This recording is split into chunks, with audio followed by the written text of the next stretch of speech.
Middag julle, kom ons kyk gou 'n bietjie wat vang ons aan by die spuit maintenance spannetjie. So hier agter my is ons besig met 'n Ultima, besig om oor te bou. So ons doen nou letterlik, hy is een van 2. So is hierdie enetjie, daar agter sien julle is daar nog enetjie. Ons is besig om hulle oor te bou, nou weer aan mekaar te sit. So ons het die sandblasting gedoen, die powder coating gedoen.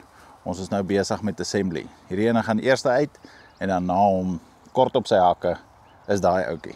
Kom ek wys gou 'n bietjie vir julle hoe lyk dit. Hierso het julle die 2 torings. So daar kom nou nog 'n seksie bo-op. So dis 'n 3 toring plus dan het ons vir hierdie ene nog 'n extension wat bo-op kom van 1,5 meter wat hidrolies op en afslaan. So hierdie ouetjie is heeltemal oorgedoen. Hy nou net sy pomp kry, sy filters, sy hidroliese radkas, dan is hy bakgat, soos julle kan sien. Uitstekende werk van ons maintenance span. Lyk baie goed. Hierso is die volgende enetjie. Hy is kort op sy hakke. Daar het ons sy molds.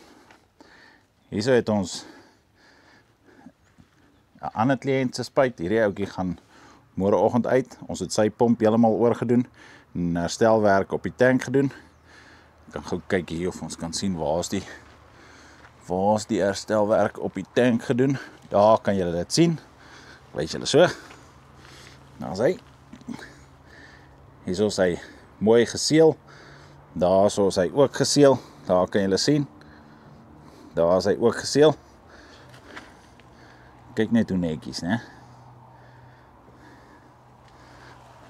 En daai pomp is oorgedoen deur die Hexen span. Hierdie ouetjie gaan môreoggend uit. Daai ouetjie is kort op sy hakke. Die volgende extension bo-op en dan die wat ons nou noem 'n hidroliese extension bo-op. Hy gaan op die plaas opgesit word. En dan soos ek sê, is hierdie ouetjie kort op sy hakke.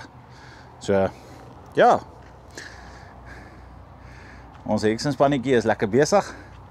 So wou julle net bietjie wys wat maak ons deesdae? Wat hou ons besig? Tot volgende keer. Lekker aand. Bye bye.